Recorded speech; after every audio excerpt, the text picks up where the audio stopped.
Okay, hello everyone. This is KM Shobhan from SLR Academy. আজকে আমরা grammar tips 3 নিয়ে কথা বলবো। এখানে আলোচনা করা হবে আজকে নাউন অফ মাল্টিটিউড নিয়ে, নাউন অফ ইউনিটিউড নিয়ে। এছাড়া থাকবে ওয়ার্ড অফ প্রোনাউন্স, যেটা খুব কমন, সবাই জানি, তারপরেও আমরা একটু অন্যমনস্কতার জন্য এটা ভুল হয়ে যায়, আমরা এটা দেখবো আজকে। এছাড়া most important subjunctive verb, adjectives এবং নাউন নিয়ে। চলুন শুরু করা যাক। ওকে, সবার প্রথমে কথা বলবো নাউন অফ মাল্টিটিউড নিয়ে।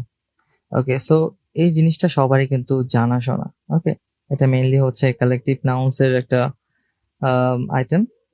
সো কালেকটিভ নাউন আমরা কি জানি? কালেকটিভ নাউন হচ্ছে কতগুলো সদস্য নিয়ে একটা একটা নাউন গঠন করে, যে নাউনকে কালেকটিভ নাউন বলা হচ্ছে। আমরা যদি এক্সাম্পলস জানি, যে কয়েকজন জাজ মিলে তৈরি হয় জুরি বোর্ড। ওকে, জুরি এটা একটা কালেকটিভ নাউন। কয়েকজন ডিরেক্টর মিলে তৈরি হয় বোর্ড, যেটাকে বোর্ড অফ ডিরেক্টরস বলা হয়। এছাড়া কয়েকজন এক্সপার্ট নিয়ে তৈরি হয় panel. Okay, panel of experts. So এই পাশে যে জুরি, বোর্ড, প্যানেল, এগুলো হচ্ছে কালেকটিভ নাউন। এখন প্রশ্ন হচ্ছে যে এই কালেকটিভ নাউন গুলো যখন সেন্টেন্সে থাকবে, সেটা সিঙ্গুলার ভার্ব গ্রহণ করবে নাকি প্লুরাল ভার্ব গ্রহণ করবে? ওকে, সো একটি আমরা এক্সাম্পল দেখি। যখন এই কালেকটিভ নাউনের সদস্যরা, ওকে, যেমন যদি ফর এক্সাম্পল জুরি বোর্ড, জুরি সদস্য হচ্ছে জাজ, এই জাজেরা যখন একে অপরের সাথে ভিন্ন মত পোষণ করবেন, সেই ক্ষেত্রে ভার্ব হবে প্লুরাল, যেটাকে নাউন অফ মাল্টিটিউড বলা হচ্ছে। ওকে, তারা ডিভাইডেড হয়ে যাচ্ছেন, তারা প্লুরাল ভার্ব একসেপ্ট করছেন এই জায়গাতে। ওকে, সো এই ক্ষেত্রে হবে দ্য জুরি ওয়ার, যেহেতু জুরি ডিভাইডেড হয়ে গেছে তাদের অপিনিয়নে। ওকে, শুধু এখানে ভার্বটা খেয়াল করলে আমাদের হবে না, আরো খেয়াল করতে হবে এখানে যে প্রোনাউনের ব্যবহারটা, পসেসিভ প্রোনাউনের যে ব্যবহারটা, এটাও আমাদের খেয়াল করতে হবে। এই পসেসিভ প্রোনাউনটাও হবে প্লুরাল, দেয়ার হবে। ওকে, যেহেতু দ্য জুরি প্লুরাল ভার্ব গ্রহণ করেছে, এবং পরবর্তীতে যে নাউনটা থাকবে সেই নাউনটার দিকেও আমাদের খেয়াল করতে হবে, সেই নাউনটা প্লুরাল হয়ে যাবে। ওকে, সো এখানে কতগুলো জিনিস রয়েছে। প্রথমত রয়েছে ভার্ব, এরপরে রয়েছে পসেসিভ প্রোনাউন, এরপরে পসেসিভ প্রোনাউনের পরে রয়েছে একটি নাউন। ওকে, এই এই তিনটা জিনিসই আমাদেরকে খেয়াল করতে হবে, যে যখন এই কালেকটিভ নাউনের সদস্যরা তাদের মতামত এক জায়গায় নিয়ে আসতে পারছেন না, অর্থাৎ তারা ভিন্ন মত পোষণ করছেন, সেই ক্ষেত্রে ভার্বটা হবে প্লুরাল এবং সবকিছু প্লুরাল হয়ে যাবে। আরেকটা এক্সাম্পল দেখি। The committee have turned their backs on one another. Okay, turn one's back অর্থ কি? যে কেউ কাউকে সাহায্য করতে চাচ্ছেন না। ওকে, কেউ কাউকে সাপোর্ট দিচ্ছেন না, কেউ কারোর সাথে সহমত পোষণ করছেন না।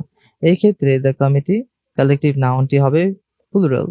ওকে, ভার্ব হবে প্লুরাল এবং পসেসিভ প্রোনাউন হবে দেয়ার, এবং এই পসেসিভ প্রোনাউনের পর যে নাউন থাকবে সেটা হবে প্লুরাল। ওকে, ব্যাক থেকে backs. Okay, and on one another, এখানে এই ওয়ান অ্যানাদার সম্বন্ধে একটু জেনে নেই। এই ওয়ান অ্যানাদার হচ্ছে রেসিপ্রোকাল প্রোনাউন। ওকে, সো ওয়ান অ্যানাদার হচ্ছে দুজনের বেশি ব্যক্তি থাকলে সেক্ষেত্রে ওয়ান অ্যানাদার হয়, আর যদি দুজন ব্যক্তি থাকেন সেক্ষেত্রে আমরা ইচ আদার ব্যবহার করি। For example, they like each other, তারা একে অপরকে পছন্দ করে। ওকে, সো নাউন অফ মাল্টিটিউডের ক্ষেত্রে যখন কালেকটিভ নাউন্স গুলো ডিভাইড হয়ে যাচ্ছে, এটা যদি সামারাইজ করি, কি যখন নাউন গুলো মেম্বার গুলো ডিভাইডেড হয়ে যাচ্ছে, সেই ক্ষেত্রে ভাবতে হবে প্লুরাল, সবকিছু প্লুরাল হয়ে যাবে। Okay, okay, and on the other hand noun of ইউনিটিউডের ক্ষেত্রে কি হচ্ছে? নাউন অফ ইউনিটিউডের ক্ষেত্রে হচ্ছে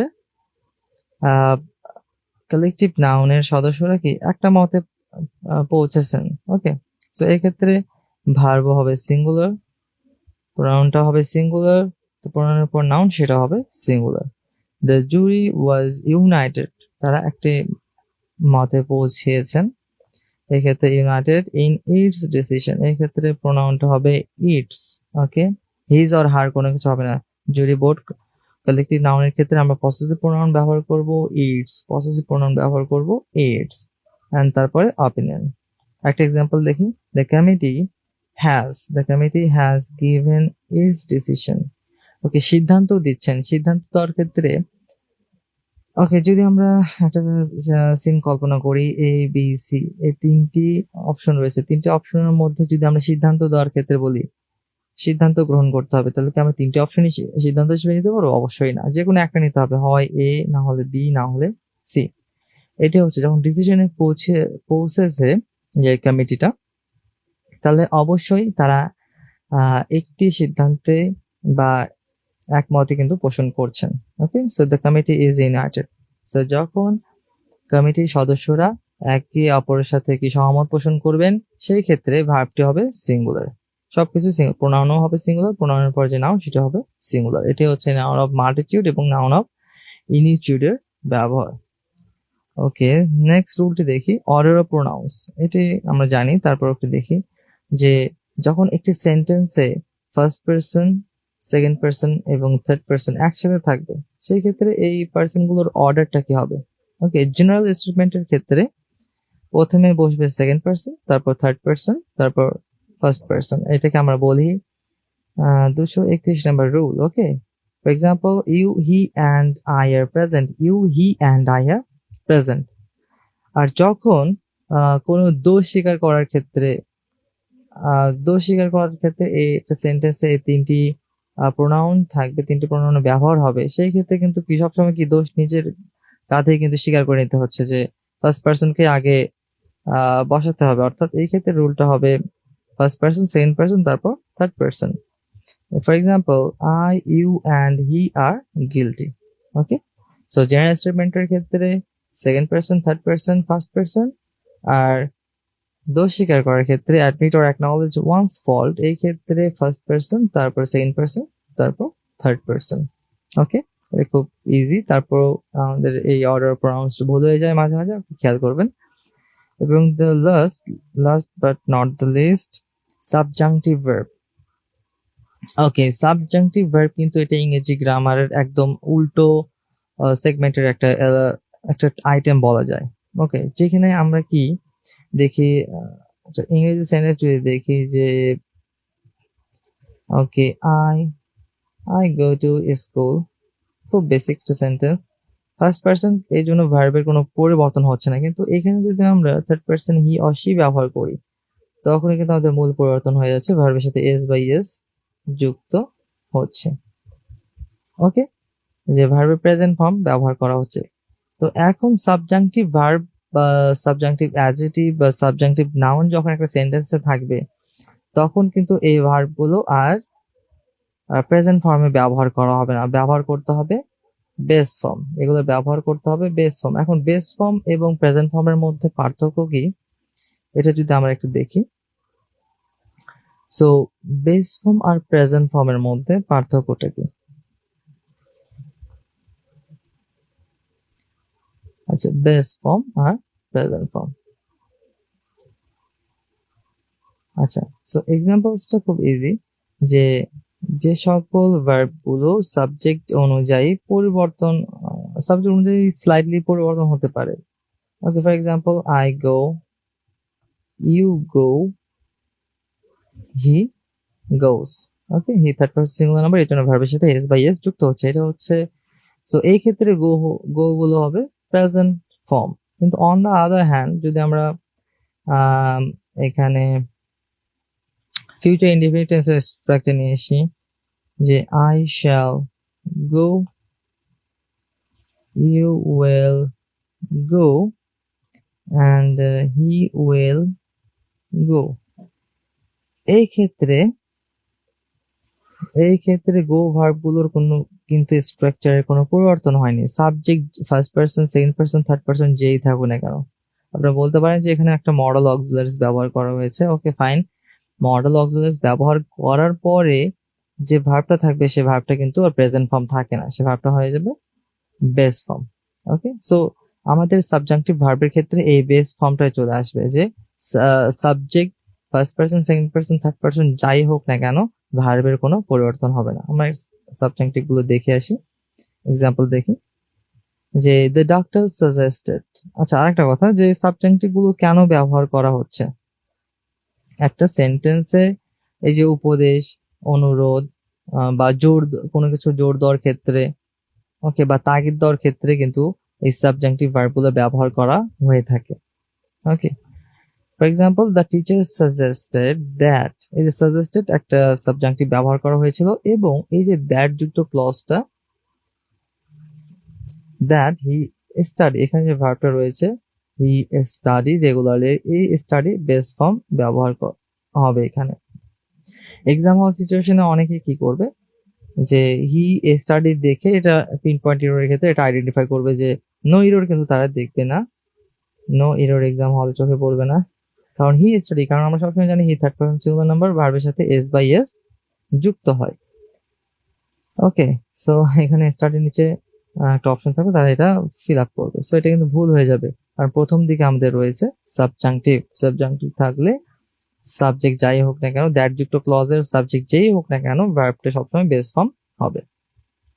And the example, the doctor recommended that she, negative সেন্টেন্সের ক্ষেত্রে কি হবে, she not eat fast food হবে। এখানে কিন্তু ডাজ ব্যবহার করা যাবে না। ওকে, যেহেতু আমাদের কোনো ভার্ব আসবে না, বেস ফর্ম বসবে, সেক্ষেত্রে কি নট ইট হবে। ওকে, the doctor recommended that she not eat fast food. এটা একটু unusual, it sounds unusual but it is the rule. ওকে, আচ্ছা, এগুলো হচ্ছে সাবজাংটিভ ভার্ব গেল। এবার সাবজাংটিভ অ্যাডজেক্টিভের ক্ষেত্রে কি হবে, সেম রুল অ্যাপ্লাই হবে। ইট ইজ এসেনশিয়াল দ্যাট যুক্ত এভরিওয়ান বেস ফর্ম বসবে বি।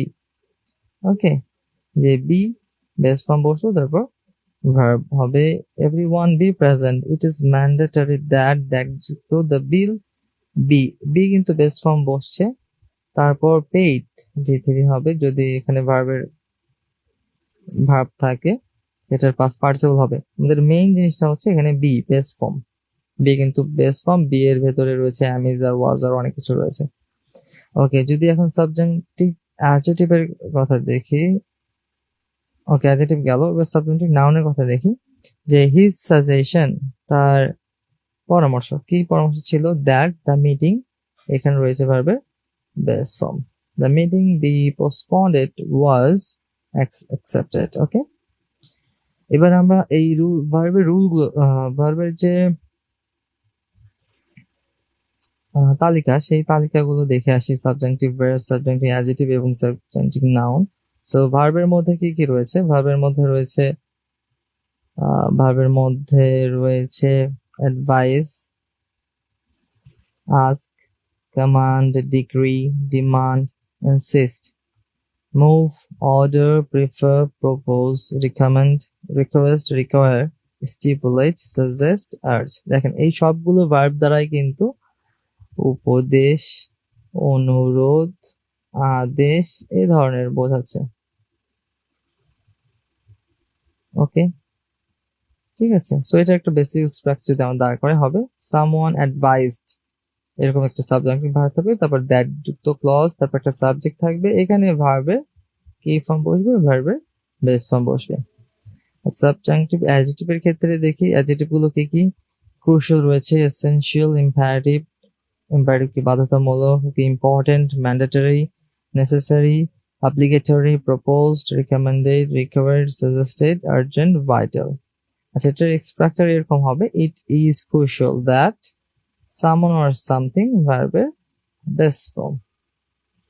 ওকে, and subjunctive নাউনের ক্ষেত্রে নাউনগুলো কি কি রয়েছে, অ্যাডভাইস রয়েছে, demand, insistence, order, preference, proposal, recommendation, regulation, request, recommend and suggestion.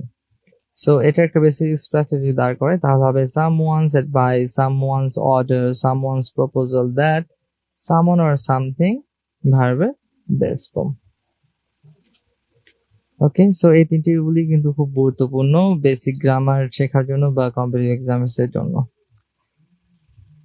Okay, thank you everyone.